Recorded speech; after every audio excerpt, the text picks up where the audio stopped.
আর শেষ কথা, আগামী দিনে সুজয় কুমার বর্মনের প্রজেক্ট ড্রিম কি আছে? সেরকম কিছু ভেবে দেখিনি। আচ্ছা। তবে আমি আমার যতদিন থাকবো পড়াশোনার জগতেই থাকতে চাই, এই পড়াশোনার জগতে থাকতে চাই। এবং আমি চাই যে আরো মানুষ আমাদের সঙ্গে যুক্ত হোক। আমরা সবাই মিলে আমাদের জলপাইগুড়ি, আমাদের বাংলা, আমাদের ভারতবর্ষ নিয়ে ভাবি। আর সবচেয়ে সবচেয়ে বেশি করে ভাবি পরবর্তী প্রজন্মকে নিয়ে। ভাবার সময় এসেছে। আমরা চিরকাল থাকবো না, কিন্তু একটা ইমাজিনেশন করে যেতে পারি যে ভবিষ্যতে এরকম করে সাজিয়ে দেওয়া যায় কিনা।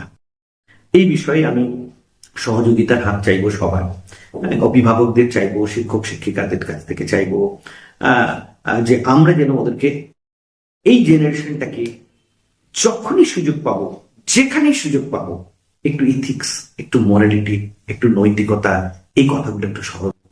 কারণ কোথাও যেন আমার মনে হচ্ছে সেগুলো দিন দিন হয়ে যাচ্ছে। সেটা কিন্তু একটা অশুভ সংকেত। এই অশুভ সংকেত থেকে শুভ সংকেতে কনভার্ট করতে পারে একমাত্র শিক্ষককুল, অভিভাবককুল এবং সাধারণ মানুষ সকলের সহযোগিতায় সেটা হোক। এটাই বলতে পারো আমার এখন প্রজেক্ট, যদি বলো সেটা দারুণ এই প্রজেক্ট, এই স্বপ্ন সকলের থাকা উচিত। খুব ভালো লাগলো তোমার সঙ্গে আজকে এই একটা বৈঠকি আলোচনায় বসে জাস্ট গল্প করলাম, গল্পের মধ্য দিয়ে অনেক জানলাম তোমার কথা। আর বই পড়ছিলে, বই পড়ো। আসলে এটাও একটা বিষয়। আমাদের এই অভ্যাসটা হারিয়ে গেছে, বই পড়ার অভ্যাসটা সত্যি হারিয়ে গেছে। বই উপহার দেওয়ার অভ্যাসটা হারিয়ে গেছে, খুব দামি বই উপহার নেওয়ার অভ্যাসটা হারিয়ে গেছে। আমরা কোথাও যেন এখন ভাবি যদি কোনো উপহার দিতে কোনো ডিভাইস দেবো কিনা, একদম কোনো ডিজিটাল ডিভাইস দেওয়া যায় কিনা, বইটা এই জায়গাটা একটু ফিরিয়ে আনার যদি চেষ্টা করা যায় সেটাও আমাদের ক্ষেত্রে ভালো। ঠিক। এখনো জলপাইগুড়িতে অনেক ভালো মানুষ আছেন যারা লেখালেখি করছেন, সাধারণ মানুষদের উৎসাহ দিচ্ছেন। এটাই আর কি।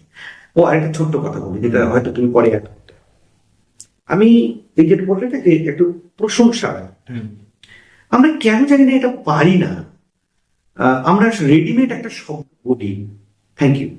হ্যাঁ, এই থ্যাংক ইউর সাথেও কিন্তু আর একটা বাক্য যদি যোগ করা যায়, আর দুটো শব্দ যোগ করা যায়, রিলেশন গুলো খুব ভালো হয়। কিরকম এক্সাম্পল? সুন্দর। ধরো আমি একটা জুতো সেলাই করতে গেলাম, এবার জুতো কার কাছে সেলাই করবো? একজন কবলারের কাছে। কবলার। আমি তাকে বলি সে জুতো ডাক্তার, কারণ জুতো চিকিৎসা তিনি হবেন, খুব সুন্দর করে আমার করে দিল।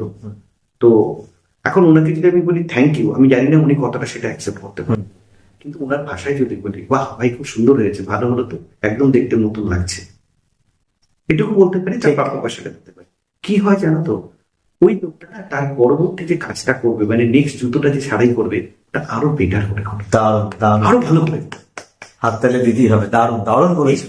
এই জায়গাটা মানে আমি চাই ছোট্ট ছোট্ট করে আমরা শুধু একটা করে চা খেলাম, আমি জানি খুব একটা ভালো চা হয়নি, হয়তো হচ্ছে, কিন্তু তবুও যদি আমি বলি যে বাহ খুব ভালো হয়েছে, যদি সত্যি চাটা ভালো না হয়ে থাকে তবুও উনি ট্রাই করবেন আরো ভালো, আরো ভালো করাবে। আমরা সবসময় মানুষের মধ্যে দোষ খুঁজি, গুণটা কেন খুঁজি না? এটা বড় পীড়া দেয়। একদম। কেন দোষ খুঁজবো? এই সুজয় বাবুর এটা দোষ আছে, সুজয় বাবুর এটা দোষ আছে, গদাই বাবুর এটা দোষ আছে, গদাই বাবু এই জিনিসটা এই করেন, কেন? ভালোটা কেন খুঁজবো?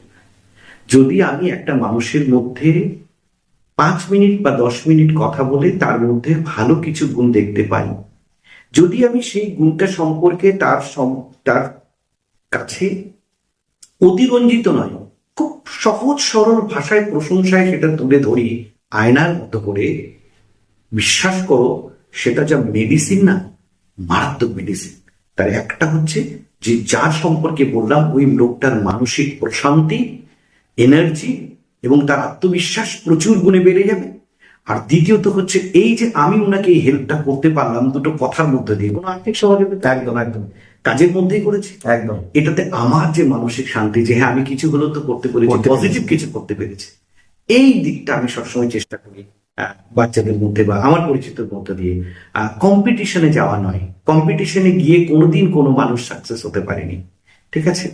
আমার মনে হয় আমরা সহাবস্থানের মধ্য দিয়ে সবাই পাশাপাশি থেকে একে অপরের কাছে, তোমার কাছ থেকে আমার অনেক কিছু শেখার আছে, আমার কাছ থেকে তোমার অনেক কিছু অবশ্যই। যদি আমার ভালো গুণগুলো তুমি নাও, তোমার ভালো গুণগুলি আমি নিই, তাহলে কি সুন্দর একটা একদম। আর কিছু নেই, এর বেশি কিছু।